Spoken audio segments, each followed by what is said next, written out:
ভিন্নভাবে ভিন্ন স্বাদে মুরালি তৈরি করে দেখাবো। আর এই মুরালিটা পেঁচানো মুরালি হবে। এটা কিন্তু কাঠি ভাজাও বলে অনেক দেশে, আবার অনেক দেশে কিন্তু এটা ঝুরি ভাজাও বলে। এটা কিন্তু আমরা ঝুরি ভাজাই বলে থাকি। উত্তরবঙ্গের মানুষ কিন্তু ঝুরি ভাজাই বেশিরভাগ বলে থাকে, আবার মুরালিও বলে, কাঠি ভাজাও বলে। আমি কিভাবে এই পেঁচানো মুরালিটা তৈরি করছি তোমরা প্রথম থেকে শেষ পর্যন্ত দেখবা, না হলে কিন্তু বুঝতে পারবা না। আসসালামু আলাইকুম, হ্যালো বন্ধুরা, তোমরা কেমন আছো? আশা করি তোমরা ভালো আছো। আমি আলহামদুলিল্লাহ ভালো আছি। আমার শখের কিচেনে তোমাদের সবাইকে স্বাগতম। প্রতিদিনের মতো আবার একটি রেসিপি নিয়ে এসেছি, মুরালি ভাজা, একদম ভিন্নভাবে ভিন্ন স্বাদে। তাহলে দেখতে থাকো আমি কিভাবে তৈরি করছি।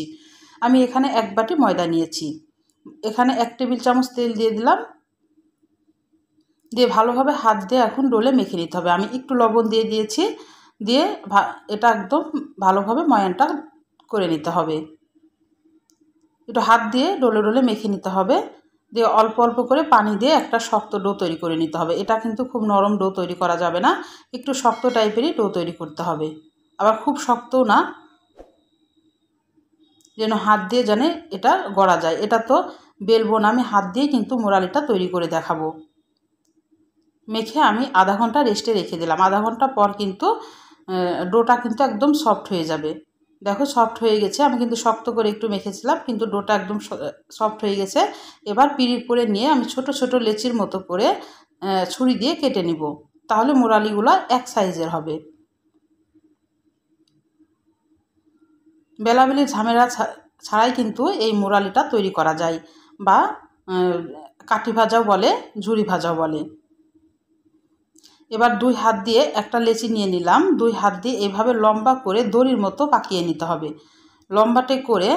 তারপরে তোমরা আমার হাতের দিকে লক্ষ্য করো, একবারে আমি এইভাবে আঙুল দিয়ে একটু ধরে ওই পিঠে এইভাবে দড়ি যেভাবে উল্টা পাকে পাকাই, উল্টা পাক দিয়ে আমি এটা পাকিয়ে নিচ্ছি। তাহলে কিন্তু একদম দড়ির মতো এটা পাক দিয়ে যাবে, পাক হয়ে যাবে। আপন মনেই কিন্তু এটা পাক হয়ে যাবে। খালি উল্টা পাকে এইভাবে হাতটা ঘোরাইতে হবে। তোমরা আমার হাতের দিকে লক্ষ্য করো, তাহলেই কিন্তু বুঝতে পারবা। আর ডিজাইনটা দেখতেও খুব ভালো লাগে, খেতেও ভালো লাগে। আমার একটা হয়ে গেছে, আমি তোমাদের আর একটা সুবিধার জন্য করে দেখাচ্ছি। আগে বড় করে দড়ি পেকে নিতে হবে, লম্বা করে নিতে হবে। আর এটা একটু মোটা মোটাই হয়, খুব চিকন চিকন করা যায় করলে, কিন্তু একটু মোটা মোটাই বেশি ভালো লাগে। তারপরে উল্টা পাকে এইভাবে আবার হাতটা ঘোরাইতে হবে, তাহলে কিন্তু এভাবে দড়ির মতো আপন মনে কিন্তু এটা পাক দেবে। তাহলে দড়ি পাকানো কিন্তু হয়ে গেল। দড়ি পাকানো এটা মুরালি বলা যায়। আমার আর একটা হয়ে গেল, তোমাদের সুবিধার জন্য আমি আর একটা দেখিয়ে দিচ্ছি। তোমরা অবশ্যই হাতের দিকে লক্ষ্য করো, এটা কিন্তু বুঝে বলার কিছু নেই, হাতের দিকে লক্ষ্য করলেই বুঝতে পারবা। দেখো আমি উল্টা পাকে আবার পাক দিচ্ছি। আগে প্রথমে দড়িটা পেকে নিলাম, তারপরে উল্টা পাকে পাক দিয়ে এইভাবে অমনি আপন মনেই কিন্তু দড়িটা পাকানো হয়ে যাচ্ছে। তাহলে এইভাবে আমি সবগুলো তৈরি করে নিয়ে আসছি।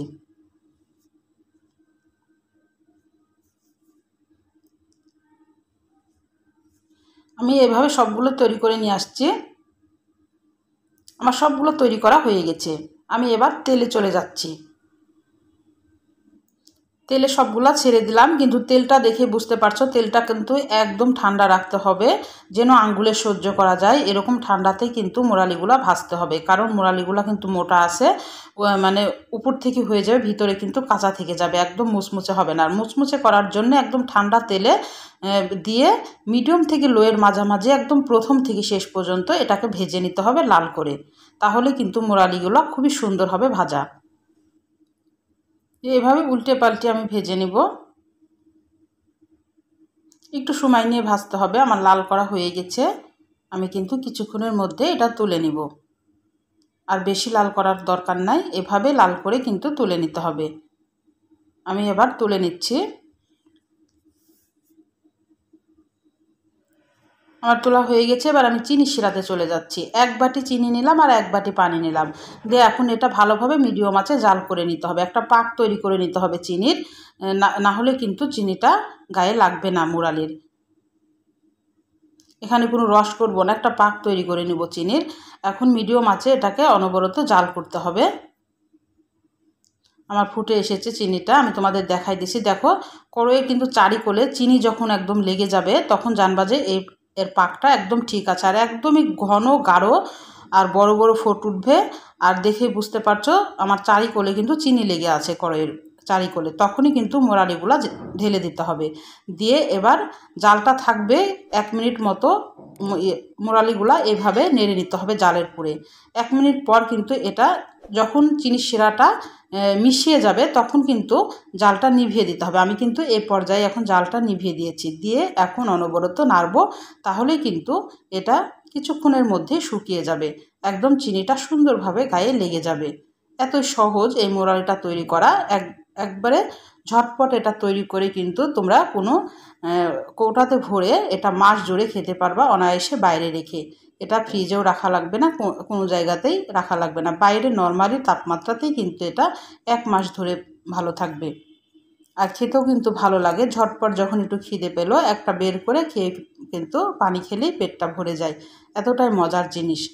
এটা কিন্তু বাচ্চারাও খুব পছন্দ করে, বড়রাও পছন্দ করে। আমার কিন্তু দেখো চিনিটা কিন্তু গায়ে লেগে গেছে। আমি সব ঢেলে নিয়েছি, তোমাদের একটা ভেঙেও দেখাচ্ছি ভিতরটা কেমন, একদম মুচমুচে। এটা কিন্তু ঠান্ডা হয়ে, আমার কিন্তু গরম অবস্থা এখন, ঠান্ডা হয়ে গেলে কিন্তু আমার আরও খাস্তা হয়ে যাবে। তাহলে আজকের মতো বিদায় নিচ্ছি। আর অবশ্যই একটা লাইক দিয়ে আমার ভিডিওটা দেখা শুরু করবে, একটা সাবস্ক্রাইব করে দিও, আর একটা ছোট্ট কমেন্ট করে জানাইও আমার রান্নাগুলো কেমন লাগে। আল্লাহ হাফেজ।